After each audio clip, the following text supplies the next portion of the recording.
And a good morning to you. Happy Monday. Happy week of Christmas. A little cool outside, 29 degrees. Juju could believe I had shorts on. But isn't it always shorts weather? I thought it was always shorts weather. Well, we did a ball game, a couple of years ago. You said, yeah, you had long pants on. It was outside, and it wasn't 28 degrees. Yeah, but you only spent a few minutes outside. I need to look professional and stuff. Do you have to scrape any ice off this morning? No, I have remote start. Okay, there you go. Crank it up and let that thing. My car, the company car's got it. My car don't have it. I can promise you the next one I buy will have it. That is a lovely invention. Mm-hmm. Yeah, especially on cold mornings like this morning. I've been a little bit surprised that in my car, my company car, I've got a Jeep Cherokee Trailhawk, which is their top of the line. It has everything and anything you want on it except heated seats. I was a little surprised. I would have thought that would have been one of those things that would have just been part of the package.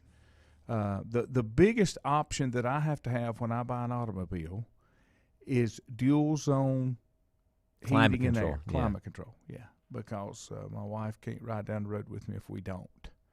She runs the heated seats in my car like year-round. She likes the heated seats. But anyway, good morning. We're here early because Juju said he could sneak in here this morning, so we let him sneak. That's the way we do things sometimes. Dismal outing for App State. We were talking about before we went on the air. They didn't look real excited to be there. Didn't look enthused to play. The first time they have lost a bowl game since becoming eligible to go to bowls. I think they had won 6 straight. Something like that, 6 or 7, I can't remember. school. And I was at the very first one. That was the Camellia Bowl in Montgomery, if I'm not mistaken. And I've got the championship ring. David Jackson was kind enough to put me on that list as I was traveling with the radio crew then. And I've got a bowl ring. I don't have a national championship ring, which I could have things worked out differently. But I do have a bowl ring. I only wear it on very, I guess you'd say, special occasions. It's big. It's bulky. Is that 2015? Maybe 2016, 14, 15, maybe. It's even got my name on it, on the side of it. Oh, wow. And they put the order in earlier, on time. Now, I'm not like Dave Wanstad. He's always got his on. And was that with the Cowboys Super Bowl ring? Yes, I'm sure. When he was with Jimmy? Yes, he was defensive coordinator. Was he? I didn't know that. Yeah. Okay. And he's with Jimmy also in Miami. But, Steve Peeler, good morning. Richie, good morning. But was he not an offensive lineman at Pitt, though? Yes, he was. Okay. I think so. I was thinking that was right. That's so. why I was a little surprised when you said defense, because that was not. I know he was a lineman. You seem to be right, but then there's a little bit of doubt that says he may have been a defensive lineman. Well, we're going to find out. We're going to find out. He's from Baldwin, Pennsylvania. He's a former soccer coach. That's what it says. I'm just, hey, Wikipedia never lies. He's, let's see here, offensive tackle. I thought he was. You're right. I thought he was a similar fat man like me. Pick number 376 in the NFL in 1974, 15th round. Never made it. He was an off-season and or practice squad member for the Green Bay Packers for 1 year. Okay. That was it. But you're right. He started as a defensive line coach at Oklahoma State. And followed Jimmy around. Now, Jimmy was never at Southern Cal, was he? No, but Jimmy was at Oklahoma State. And then he picked him back up at Miami. Okay. Yeah, he was with him at Miami as defense coordinator and then went with him. I know Jimmy made that comment yesterday. We were talking about coaches and coaching staffs and that kind of thing. Jimmy made that comment yesterday in that he took his whole staff even when he went to the NFL. Yeah. And that was kind of unusual even back then to have a college coach leave to go to the NFL. I don't know if there was ever anyone that was as successful before Jimmy, right? Bud Wilkinson went from Oklahoma to the St. Louis Cardinals for a few years. Not successful. How would you measure success? A winning record, playoff berths. I'm not saying a Super Bowl championship, but I would say definitely with a winning record and several playoff berths. Jim Harbaugh. Yes. Made it to a Super Bowl. Yes. Yeah, without a doubt, success. Yeah. Jimmy is success. I heard him talking one day last week, and maybe it was a radio show, saying that Bill Walsh would be in there categorized, but no. Bill Walsh was in the AFL with the Cincinnati Bengals, I believe, before he ended up in college at Stanford and then bounced around. You could even check and see. I'm almost sure that when Paul Brown was the head coach, Bill Walsh left the Cincinnati Bengals as offensive coordinator, and I don't know where he went after that. But he wound up with San Francisco. Okay, here's his record or his stints. He was at Cal for 2 years. He was at Stanford for 2 years, Raiders for a year, San Jose Apaches. I don't know what that was. Maybe a minor league type thing, a 67. And then he was an assistant coach with the Bengals for 8 years. Okay. That's where I picked up on him at. And then where did he leave after that? Chargers. Then he went to Stanford for 2 years. As a head coach. And then hired by the 49ers. I guess they were right. So he would be the most successful going from college to the pros, even though he kind of went back and forth a few times. Right. And I don't know, did Harbaugh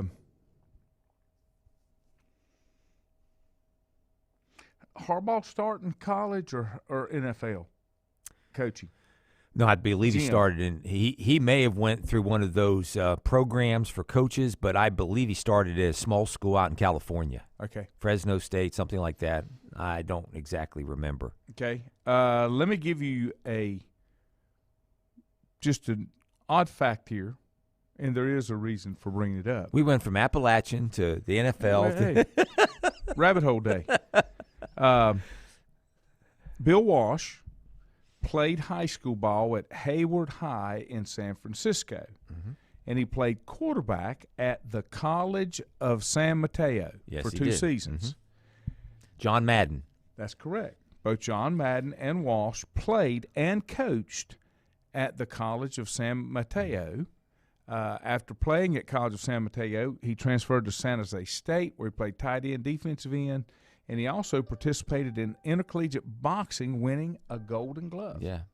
But the reason I say that about Madden, there's a great biography type thing coming on at 2 o'clock on Fox on Christmas Day about John Madden. And I'm hoping I'm awake then, because that's Christmas Day. It's probably been a long Christmas Eve. I may need a nap, but I'd like to watch that. Yeah, they promoted it quite a bit over the weekend. And the only reason I knew that is, besides that fact, is a few years ago when we were doing a college game with LR, the Bears had a couple of players that were from, or a coach or something that was from San Mateo. And I remember doing some research and saying, wow, he went to the same school as Bill Walsh and John Madden, and they've had a long list. They've been like junior college national champions for a number of years, that particular school. College of San Mateo? Yeah. Andrew, you're correct. Andrew said, talking about Jimmy taking his staff with him, he must have had a better staff than Matt Rule. Matt Rule is lost. Okay, Andrew? All right, now, let me get back to where we started before we went down that rabbit hole. We were talking about Appalachian. Not a good look for the Mountaineers. That was their first bowl loss since being eligible for bowls. And then one of the little rabbit holes we got down, they lost their defensive coordinator, who is Ted Roof. Ted Roof is a former head coach at Duke also, right? Yes. Okay. He left and went to Oklahoma with Lincoln Riley. Brent Venables. With Brett Venables to be the defense coordinator out there. Yes, and it showed. And even though that quarterback that Western Kentucky had was outstanding, and he threw the ball up and down the field. And record-setting quarterback throws, most touchdowns in a season, most passing yards in a season, broken NCAA couple of records in that game. You like to watch bowl games, but you kind of wondered because it was, and I watched it because it was Appalachian, what was their motivation of playing? They didn't win a conference championship. They didn't win the conference championship game. They're playing in a lesser bowl early on in the bowl season. They're going to be in lesser bowls anyway, just because of where they're at in the pecking order. But had they kept their defense coordinator, I'm sure. I mean, they just looked disinterested, especially on defense. It was like a 7-on-7 scrimmage. We had this conversation as well on Saturday about the future of App State. App State, Charlotte, those schools, even with the success that App had as an FCS team, they're going to be a 10-2 mediocre bowl game team forever. Maybe a conference championship every now and then. There's nothing out there for them to play for like there was in FCS unless they come up with something to allow the Group 5 to have a championship. Yeah. A national championship. A playoff championship. How long before people realize the bowl games, all of these bowl games don't work? People say, well, ESPN owns 85% of them, and that's great. ESPN could do just as well with playoffs. Yes, they could. And they probably better and would be more entertaining. I mean, look at the playoffs on the FCS level on Friday night, and I watched that James Madison game. Mm-hmm. I mean, went right down to the wire against North Dakota State, who ended up winning that game. But, again, you and I played, or you and I grew up and followed college football in the 70s, 80s, and even into the 90s, where a bowl game was a reward, and it was something that you looked upon. But now that there are now playoffs all the way around in some of the other divisions, that kind of gets old. There's one thing about getting all the gear and everything if you go to a bowl game, but there's another thing when you're gearing up to play a playoff game, a one and done, the excitement, the whatever you want to call it, of getting geared up to play a playoff game as opposed to say, well, we got 3 weeks to practice. We're going to lollygag a little bit here, an hour and a half practice to get ready for a bowl game. I think eventually it'll wear off, and hopefully whoever is running college football in 4 or 5 years will get something put together where if they can have playoffs in FCS and Division II and Division III and NAIA and now expanding in FBS, they can surely do something with, that level of football. But to go back to Appalachian, the very first one was 2015. That's the one you went to. Mm-hmm. That's the Camellia Bowl. In 2015, they went 11-2, 10-3 16, 9-4 17, 11-2 18, and that's when Scott left. Mark Ivy coached the final game. Mm-hmm. In 2019, they went 13-1, 9-3 in 2020, and this year went 10-4. Counting the bowl game. And that's the most losses they've had in a number of years, right? The last time they had 4 losses was 17. Yeah. Mm-hmm. But you go back. Oh, wait a minute. That ain't right. Okay. We're missing the 82-13. That's the Jerry Moore years. Yeah. I don't know why that's missing that chunk because you go back when I was in Boone, and they went 3-8 under Jim Brakefield, 6-4 under Mike Working, and then 3-7 against Mike Working. Yeah, we played App in 82, and Mike Working was the head coach, and my understanding was he wasn't well liked up there. No, he was not. No. And we even heard that through the grapevine before we were playing them. And I think that was his only head coaching career. At Appalachian. 9-11-2. Wow. I'm looking. I have to go back and find it. Anyway, let me take a break.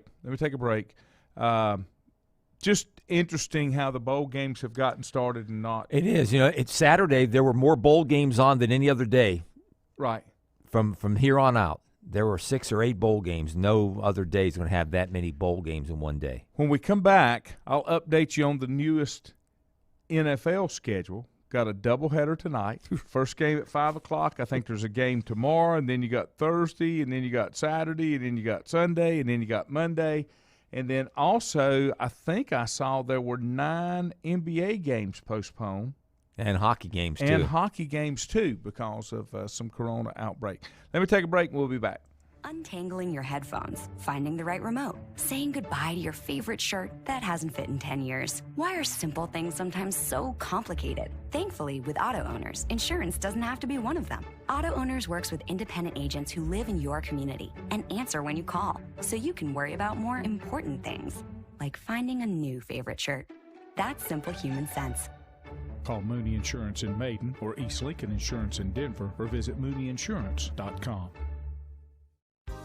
Times convenience stores are more than convenient. They're your neighborhood store, your store. With locations in Lincoln, Catawba, Gaston, Iredell, and Mecklenburg counties, there's one near you. Times convenience stores have the right items at the right price, from snacks, cold drinks, and light meals from the grill, and there's always a special to save you time and money. Times has what you need. Times convenience stores, there's one near you. Regardless of where you're going, there's one on your way. Remember, there's always time to stop by Times. Have you thought about when you would like to retire? One of your major assets is planning for retirement is time, and you lose a little of it each day. The longer you wait to start accumulating capital for retirement, the harder it's going to be. How should you plan for retirement? Start by calculating approximately how much capital you will need at retirement, then estimate how much you will have to put away each year. Finally, carefully choose the investments in which you will invest. Stifel Nicholas can assist you. Call Ford Rembert today at 828-624-7300. Stifel Nicholas, member SIPC, and the New York Stock Exchange. First Federal Savings Bank has been serving Lincoln County since 1940. And as it has been from the beginning, customer service is a priority to First Federal Savings Bank. They want to get to know you by name. First Federal Savings Bank has the convenience, the products, and the services that the larger banks have, but with hometown people that you see throughout your community. Stop in and visit one of their 4 convenient locations and see what First Federal Savings Bank has to offer you. Member FDIC, an equal housing lender. Whether it's a sit-down meal or a call-in for the drive-thru, Brookwood Cafe and Catering is the answer. A variety of meats, vegetables, and desserts cooked daily, or a hot sandwich from the grill, they have what you're looking for to satisfy your taste buds. If you need catering from 5 to 500, Brookwood has you covered as well. Stop by Brookwood Cafe and Catering at 202 Providence Mill Road in Maiden. Don't forget breakfast daily till 11 a.m. Open Tuesday 6 a.m. to 2 p.m., Wednesday through Saturday 6 a.m. till 8 p.m., and Sunday from 7 a.m. to 3 p.m. Call 828-428-8944 to place your order today. Covenant Church began as a vision of just over 100 people in 1984. Since then, Covenant Church has grown and currently located at 2168 Gastonia Highway in Lincoln. The Sunday schedule includes early morning worship at 8:30, Sunday school at 9:45, and morning worship at 10:45. Their ministries extend beyond Sunday. Visit their website at www.covenantchurch.church to see all they have to offer, and better yet, stop by and see for yourself. Covenant Church may be just what you're looking for a new church home. If you ask around, you'll find Burke Mortuary has a reputation for excellence and commitment to value. They've built a reputation of trust for more than 35 years. Burke Mortuary is proud to offer personal attention, meaningful tributes, and the area's most affordable prices. They're also proud to offer you beautiful, state-of-the-art facilities. It's the perfect place to honor your loved one. So when choosing a funeral home, the choice is easy. Choose Burke Mortuary with locations in Maiden and Newton. In the best of times, no one is more deserving of every opportunity, encouragement, and support than the youth in our communities. Parents, teachers, coaches, and sponsors struggle to stretch their budgets to continue help. Communities need a team effort. Times Oil Corporation, a longtime member of the community, established the Times Educational Alliance Mission, or Team Foundation. Since 2011, over $125,000 in grants have been donated in the community. Times Oil and the Team Foundation are proud to be community partners.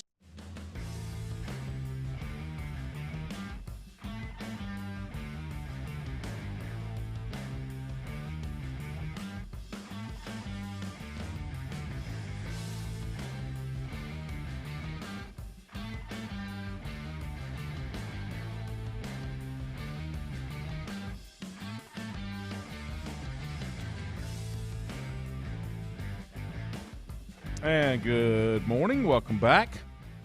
Yes, Richie, that was the story that was told. Richie said thought the NFL was going to make them forfeit games, not pay players.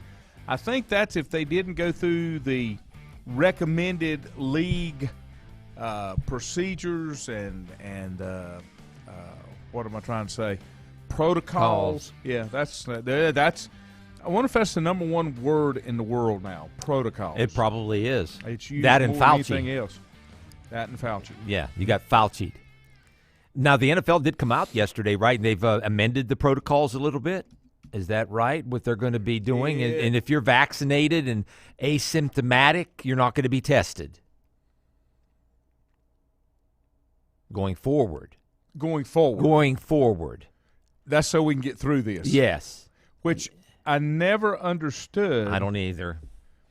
If you were vaccinated and asymptomatic, why you were ever tested to start with. The only thing that scares me still now is the contact tracing. How that needs to go away. I agree. Schools are getting hammered by that too locally. Mm-hmm. That's what's getting them right now is the contact tracing. I don't have any more kids in school like that, so I don't have to worry about that. I'm sorry, but I just thought I'd bring that up. I have dealt with, and I always do. You hear me cough. I don't have TB, and I'm not Rona positive. I've had a sinus infection that just will not go away. Went through a round of antibiotics, went through the doctor. Of course, they tested me for the Rona, did the brain tickle, and negative. It was sinus infection. Got an antibiotic. 3.5 weeks later, I call back, and I'm like, look, can you call me something else in? This is still hanging around. Oh, no, we probably need to see you. So I go and sit and wait an hour and a half waiting to get in just to have the doctor tell me, yeah, it's that sinus infection still lingering around. We'll give you something else. Don't get it. Juju had a breaking story. McNeese State has hired Valdosta State's Gary Goff. Valdosta State was beat Saturday. Yeah, got beat by Ferris State. Got clobbered, actually, in the D2 national championship game. It was 50-something to 20-something, and wasn't even close throughout. Ferris State out of Michigan, 15,000 school, 15,000 students. They had 2 or 3 quarterbacks. They rotated quarterbacks. Tells you how deep they are. But their starting quarterback was a All-American lacrosse player at the University of Maryland, used up his eligibility for lacrosse or graduated or whatever, and decided he wanted to go back and play football again, where he was I understand, an option 2-way dual threat quarterback in high school. He ended up at Ferris State, 6'1", maybe 210 pounds, could run it, could throw it. They just had so much depth. You think you pull locally for some of these small private schools like LR and Wingate and some of these others. You get to that level, I couldn't imagine if LR played them that game how wide open it would have been had LR made it to the even that round of the playoffs. But yeah, now Valdosta, who's had a litany of coaches come through there. He's only been there 2 years. Yeah, but Kirby Smart coach there, and a bunch of others. Guys have gone on. Will Muschamp, guys have gone on to be major Division I college head coaches, and now it's opened. I'm guessing that you're going to have a flood of D2 head coaches and FCS coordinators apply for that job. It's probably, along with, I would say, Northwest Missouri State, but Valdosta State's probably the number one D2 job out there, and it's open. So what happened to Kerwin Bell? McNeese State? Oh. What happened to their coach? I don't know. There are no FBS jobs open right now. I don't think. McNeese State's in the FCS, and there were 7 or 8 openings, and that was one of them. So I don't know if he retired, got fired. I don't know. I haven't followed McNeese State in a long time. I just thought it was 15 minutes after the game was over, half an hour after the game was over for Valdosta, and word came out that the coach had taken a job as the head coach at McNeese State. Got a press conference this morning.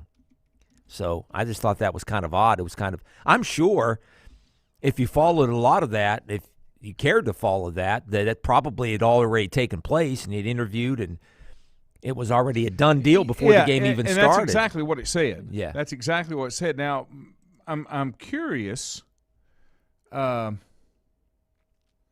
you were talking about with Appalachian, they had Roof left. They just didn't look interested defensively. But could that have been a problem with Valdosta State because he knew he was leaving? I'm sure. But he was playing for a national championship. I'm sure word leaked out. I mean, when 2 years ago, when LR's head coach at the time, Drew Cronick, was being rumored to be the next coach at Mercer, word leaked that week, and they didn't practice very hard that week, but they sure played a pretty strong game against what eventually was the national champion West Florida team. Went down to the wire. You and I did the end of the game. That was a little bit different, but everybody knew that. I mean, looking back, I think everybody knew that Drew Cronick was probably going to, wind up at Mercer once the season was over. And they waited, I think, maybe one day. LR waited 1 or 2 days, or Coach Cronick did. Maybe it was the next day that Mercer flew a plane into Hickory Airport and picked him up and took him down, and they got a done deal. But not 15 minutes after the game was over. That just seems unusual. But anyway, Valdosta. Interesting. It's a top job in Division II, one of the best in Valdosta, Georgia. It is in Valdosta, Georgia, and they have the southern part of Georgia's high school football is among the best in the country. Yeah. So you have a fertile recruiting area. I just think you're going to have a flood of people that are going to be wanting that particular job, either the head coach at D2 or an FCS assistant coach, coordinator. That's interesting. I had not heard that.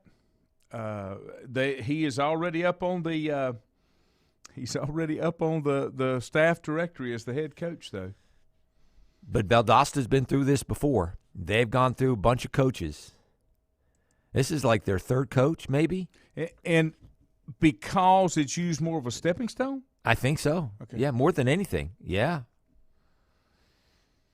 Okay. According to this, the former coach, Kerwin Bell. Well, no, I think there's one in between he and Goff. There he is, and that's what I'm trying to get here. Matt Viator? I don't know the name. All right. Well, we're going to find out because that's just a rabbit hole I can't let lay, Juju. Oh, wow. But they've had some big names come through there. I know that. Will Muschamp's been a head coach there. I think Kirby Smart was on staff. A couple of others, too. No, he was there till 15. I can't find what's going on. Then he went to Louisiana Monroe. Now he's with the Raging Cajuns. This Viata or whatever. I can't. He was before Kerwin Bell. Nah, David Dean was a head coach for them. LR played them in the playoffs in 2014, and David Dean was their head coach. David Dean is now the head coach at West Georgia. All right, this guy took over at Goff. McNeese State. No, McNeese State. I'm at McNeese State. Okay. I want to find out what happened to the guy that opened up the job for Goff to go to McNeese State. Oh. That's what I'm trying to figure out. I got because they're fairly successful from what I see, and that's what I'm trying to. And I can't get down that rabbit hole for some reason. They have had a number of players Mm-hmm. McNeese State has, and they're FCS, correct? Mm-hmm. Okay. Yes. So that's where you talk about you expand. When you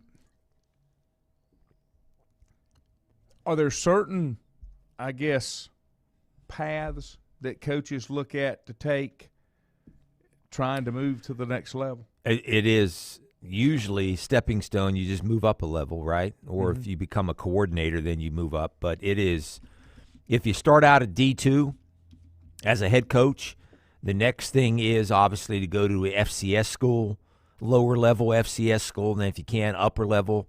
I'm just following the path that Mike Houston took. Or you can be a coordinator. You can start out as a position coach and a coordinator and just move that way before you become a head coach. I mean, there are a couple of different ways to go, but rarely does anybody do what Deion Sanders has done, right? Yeah, but he could do that because he is Deion Sanders. I know. There's a difference. Yes. You don't. Like Brian Kelly. Brian Kelly won a couple of national championships at Division II Grand Valley State before he bounced around. Then he went to Cincinnati again. And then from there to Notre Dame and now to LSU. So I guess there's a way to do it, but if you can, you want to you don't want to take any lateral moves unless maybe you are a part of a staff that gets let go and then you have to take the job that's whatever open. Mm-hmm. Or you try to stay ahead of the game before you get fired. Frank Wilson. Okay. He lasted 2 years. At McNeese. He went 4-7 this year and got the can. Yep. And they've been a good program, strong program in FCS. I don't remember them in the playoffs the last few years. Now he's at LSU as the assistant head coach or associate head coach under Brian Kelly. Mm-hmm. Wow, so he left for greener pastures. It didn't say whether he got fired or whatever, but he's the associate head coach. There must be a connection there between he and Brian Kelly. He resigned on December the 7th after posting a 7-11 record in 2 seasons. Yeah. Yeah, he is connected to him somewhere. He's 26-40 in 6 years as a head coach, so he better latch on and be an associate somewhere because that's not exactly top of the line.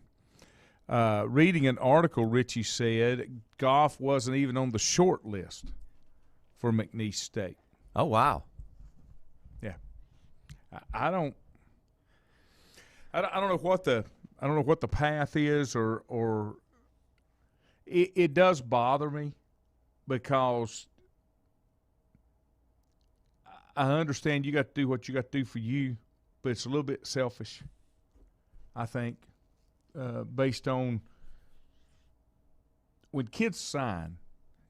When you're recruited and you sign, you're signing with that coach. Much like I tell people, if you're a salesperson and you're selling something, people don't necessarily buy the product as much as they buy the seller. In advertising. Yeah, small market radio. Almost anything.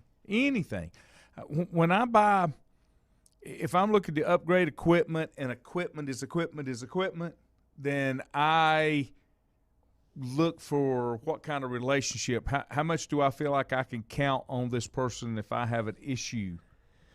And it's the same way when head coaches are recruiting kids to come play. They're believing, and the coaches are selling mom and daddy, I'm going to take care of your boy. Mm-hmm. You send him down here with me. I'll take care of him. Because there's a lot of mamas look at that. Yeah, and the really good coaches and the recruiters get to know and have the relationship with the mama because whoever they feel like the decision maker is. Most time it's mama. Mama, grandma, yeah. Mama didn't do it in mine because if that was the case, I'd have been a Tar Heel. We all know how that worked out. That did not work out. But I think we got a generation of kids probably now that whatever reason they're chasing something different. And I think the lower levels that you go once you get below Division I, you shouldn't go to a school because of the head coach. Now, I'll say that I don't know if my broadcast partner who recruited me at LR, Jack Huss, I didn't select Lenore Ryan because of Jack Huss. I selected Lenore Ryan because they gave me the best offer. In fact, they gave me about the only offer. Because it was warmer than Pennsylvania. Yes, it was. That was another one, too. But I don't – I mean – in reading and hearing at the lower levels, kids decide even in other sports about how their feeling is.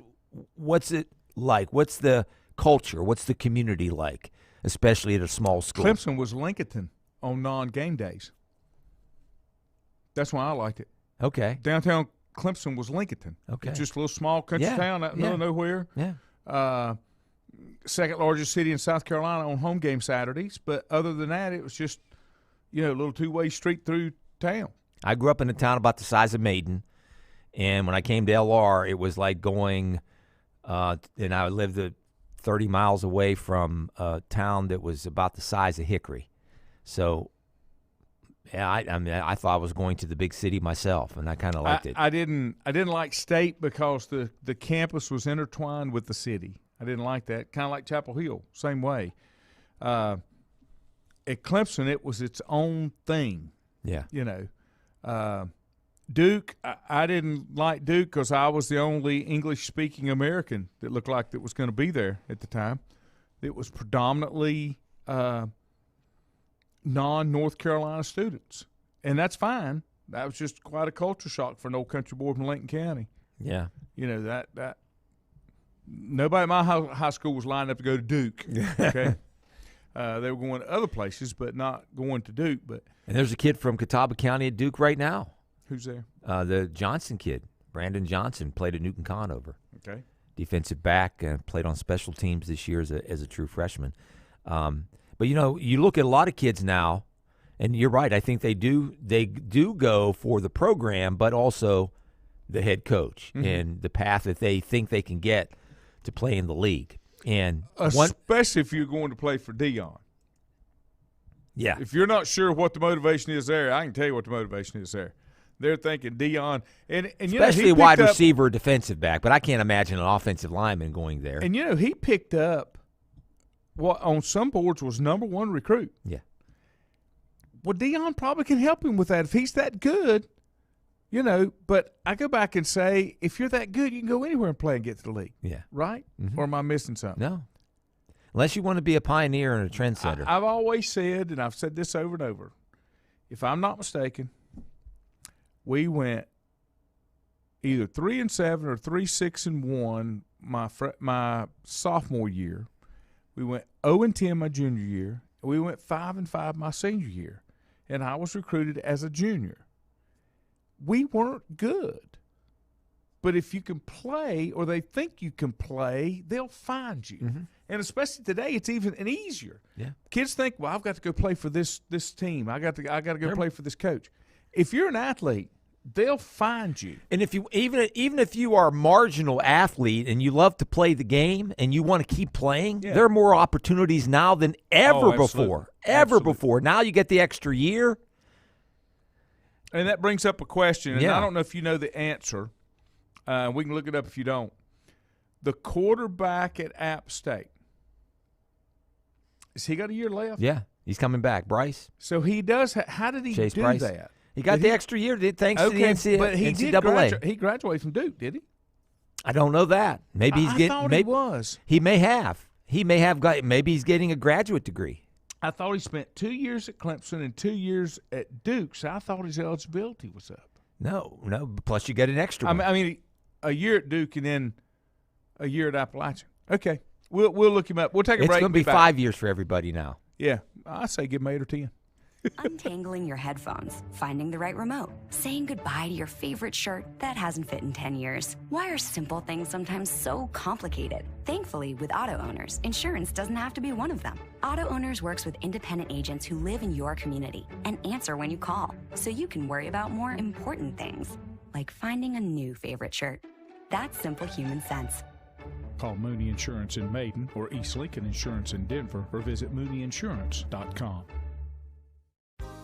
Times convenience stores are more than convenient. They're your neighborhood store, your store. With locations in Lincoln, Catawba, Gaston, Iredell, and Mecklenburg counties, there's one near you. Times convenience stores have the right items at the right price, from snacks, cold drinks, and light meals from the grill, and there's always a special to save you time and money. Times has what you need. Times convenience stores, there's one near you. Regardless of where you're going, there's one on your way. Remember, there's always time to stop by Times.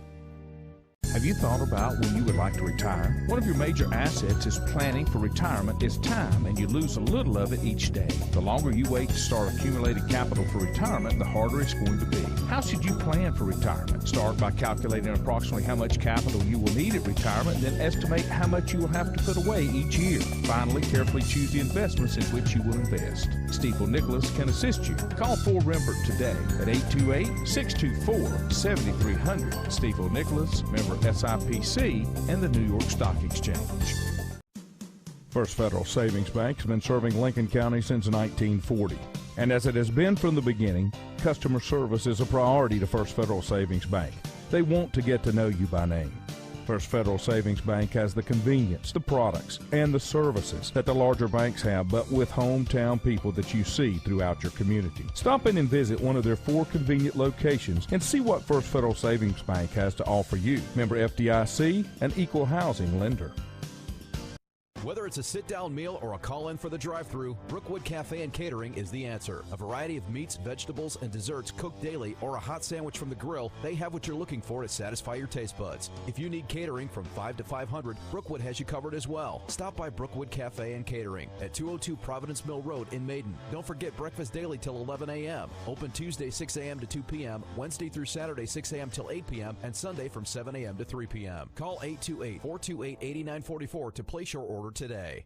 Covenant Church began as a vision of just over 100 people in 1984. Since then, Covenant Church has grown and currently located at 2168 Gastonia Highway in Lincoln. The Sunday schedule includes early morning worship at 8:30, Sunday school at 9:45, and morning worship at 10:45. Their ministries extend beyond Sunday. Visit their website at www.covenantchurch.church to see all they have to offer, and better yet, stop by and see for yourself. Covenant Church may be just what you're looking for a new church home.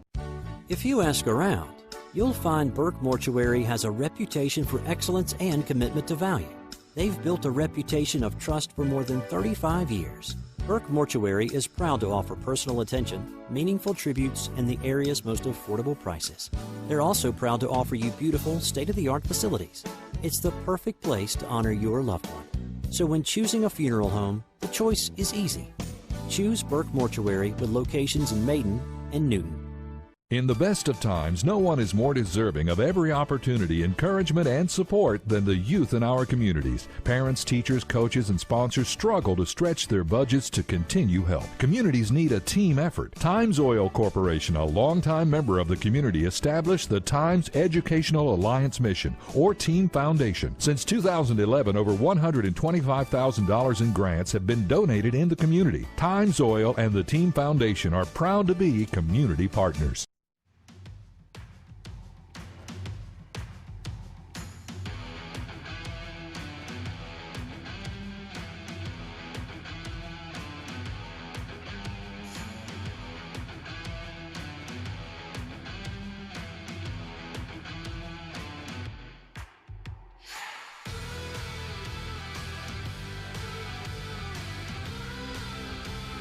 And welcome back. Let me get you that NFL rundown that I promised you. I promised you something else. I don't remember what it was because I've slept since then almost. Let's see. Andrew said he redshirted at Clemson. So that's why he would, because I think he's about 24 years old. Or not. Yeah. Again, because you get that extra year. Yeah. Richie said Wilson was a running backs coach and recruiting coordinator under Les Miles at LSU. Have not found a connection to Brian Kelly, the guy that left from McNeese State. Andrew said, just heard Coach K speak about this in an interview. He's doing a farewell tour to coach every recruit that he promised he would coach. We know about your infatuation with Duke basketball, Andrew. Okay, you're not a true Clemson fan, or you'd pull for Clemson basketball and take your lumps like everybody else. Or make sure he fulfills the commitment he feels like he made to those athletes. But it's, Andrew, I'm going to tell you something. What is different there is a coach retiring and a coach leaving is a different thing. Yes, it is. You know, if your coach hasn't been there for your whole career because he retired and you're 70 plus, that's different. Richie said that's so true. I was looking at a few recruiting boards since early signing day was last week. There were players on every recruiting board that has losing records this season. If you can play no matter the season record, you'll be found and recruited. Same thing in the league. I can't remember the percentages,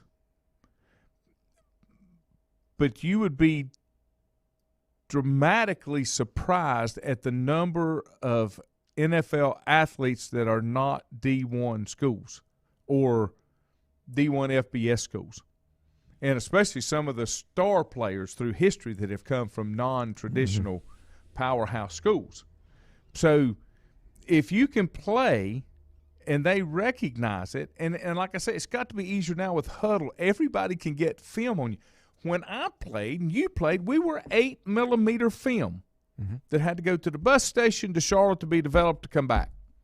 And you watched it on the click through the projector. Back and forth, back and forth. There was not. I mean, coaches could come and ask for some of that film, but most of the recruiting was done live in person. They come watch you play. So let me give you the rundown for football. I'm not even going to talk about basketball. I don't talk about NBA basketball until probably March because it don't matter. Results yesterday. Surprised by anything? Panthers got smacked down on them, but that didn't surprise me. Cardinals took a beating from Detroit. Yeah. I missed that one. All right, New England on Saturday. Last night was surprised. New England lost to Indianapolis. I picked Indianapolis to win that. Okay. Indianapolis ran it down their throat. I mean, that was smash mouth, old-style football, kind of like what the Patriots did to some of those other teams of late. Yesterday's results. The Bills beat the Panthers 31-14. Detroit beat Arizona 30-12 with Kyler Murray. The Dolphins beat the Jets 31-24. Dallas beat the Giants 21-6. It should have been 21,000-6. Pittsburgh beat the Titans. I didn't see that one. That was a little bit of a surprise too. Well, here's a surprise. The passing leader, and you drank the Kool-Aid. You made the Kool-Aid, the Big Ben Kool-Aid. The passing leader for that game was Ryan Tannehill with 153 yards. So they beat him, but it wasn't exactly attributed to Big Ben. No, but they didn't. They won the turnover battle, which you do that, you win about 90% of your games. Steelers defense forced 3 turnovers and then another one too. So Ben didn't do anything to hurt the team. Their offensive line and the Panthers' offensive line may be the 2 worst in pro football. This one stunned me. I picked Jacksonville to beat Houston, and Houston won 30-16. But Trevor was the passing leader in that game. Cincinnati beat Denver. I picked Denver in that game too. Joe Burrow, 157 yards. Yeah, they didn't do much. Neither team did much. Teddy Bridgewater got hurt. They had to cart him off. He's got I think he's okay. They thought he had a major neck injury. San Francisco beat Atlanta 31-13. I picked that one. Green Bay over Baltimore. 2 games in almost as many weeks where Baltimore has gone for 2. Come up short. Yeah. Well, do you want to go to overtime with Aaron Rodgers? This time they were playing at home. I'm not. It's Aaron Rodgers. You don't go to overtime with Aaron Rodgers and Tom Brady. Maybe not, but it's got the Steelers and other teams back in line for the playoffs for division championship. And the New Orleans Saints shut out Tommy. That's a shocker. What happened? Because I didn't watch it. 9-0. What? I don't know. I saw just a little bit. Checked the score a couple of times. I don't know. And maybe age is catching up with some of the Tampa Bay players. I didn't know New Orleans defense was that strong with the shutout, and that's the first shutout for a Brady quarterback team that I've read in a long time. Yeah. Let me get Todd's comment in here because he doesn't usually get to bark much as a Catamount fan, graduate. He said, normally around this time of year, my Facebook page and my text are full of how great App was in the bowl game and how they are one of the greatest teams all around. However, it's been pretty quiet this year. Well, the only thing I'll say is still better than Western. But even the Western had an improved year this year. They did. They did. Under Kerwin Bell. Link, in typical Link fashion, Link says the cheat gets beat, and it's great. Thank you, Lincoln. Tonight, it's the Raiders at the Browns at 5 on the NFL Network. Let's go Raiders. It is Minnesota at Chicago tonight. Boy, that's two mules fighting over a turnip right there. Yeah, even though Minnesota's got it, and they're not going to catch obviously Green Bay, but they have a chance to get a wild card berth, and they got a running back and a running attack that's pretty good, and that may surprise some people when you get into the playoffs. And another doubleheader tomorrow. Yeah, I'm loving it. It is the Seattle Seahawks at the Rams, and the Washington football team will be at the Eagles. That's a big game.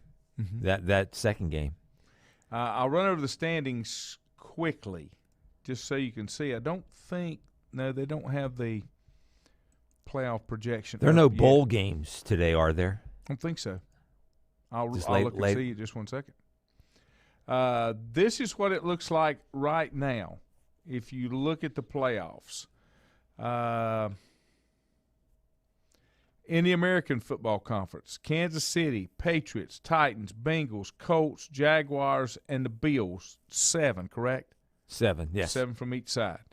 Now the Ravens, okay, the Bengals, the Colts, the Chargers, the Bills, and the Ravens are all 8 and 6. Mm-hmm. Okay?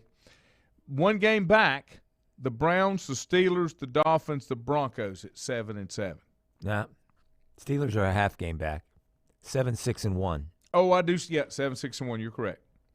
And then in the NFC, Packers, Cowboys, Buccaneers, Cardinals, Rams, Niners, Saints, and Washington at number 8. Washington's outside looking in. Yeah, that win by the Saints last night. Yeah, that pretty much vaulted them back into the playoff picture. And I think that they won 6 or 7 straight now over Tampa, dating back the last 2 or 3 years. They won both their games with Tampa last year with Tom. Is it Tom has never beat the Saints? That's the only team he hasn't beat or something? There's something about him and the Saints. I don't know. I think he's beat everybody else. I don't know. I'd have to get into it a little deeper. Let's see. Today is tonight you've got the Myrtle Beach Bowl. I'm sorry, today, Myrtle Beach Bowl at 2:30. That's Old Dominion versus Tulsa. Then tomorrow you got the famous Idaho Potato Bowl on the Smurf turf. That is Kent State versus Wyoming. Wyoming won't have any trouble because they're used to it. And then also is that where they dump the French fries on the winning coach? Yeah. Okay. Also, it's the Tropical Smoothie Cafe Frisco Bowl. That's in Texas. University of Texas, San Antonio versus San Diego State. That area around Frisco, Texas, they've been busy. They've had a couple of bowl games. They had the Division II championship. I think McKinney and Frisco are pretty close. Mm-hmm. Frisco's the home of the FCS National Championship game. Yes. In early January. That's a happening place, apparently, for college football. And there is a bowl game every day. This week. Mm-hmm. The Armed Forces Bowl, Missouri and Army tomorrow. Whoop, whoop. I'm sorry, Wednesday. And North Texas, Miami, Ohio on Thursday. UCF and Florida in the Gasparilla Bowl on Thursday. Friday, it's the Hawaii Bowl with Memphis and Hawaii. Saturday, it's the Camellia Bowl, Georgia State and Ball State.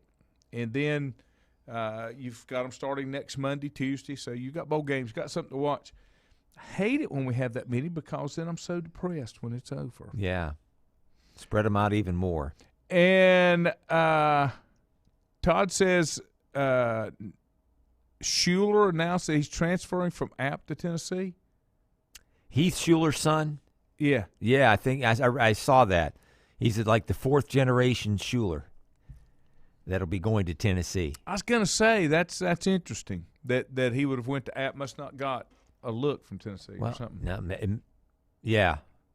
And maybe just decided he'd rather go to Tennessee and maybe not play as much. And Richie thought Brady had beaten every team in the NFL now. Maybe it's he hasn't beaten the Saints in a regular season game. There is something about, or maybe it's a period of time. I don't know. They've lost 7 in a row to him. I know that. Tampa has. You got anything on this day? I do. I have a few things. You're the man. I did come somewhat prepared today. Bo Nix, did you see that? The quarterback from Auburn announced last night he's going to Oregon. I did.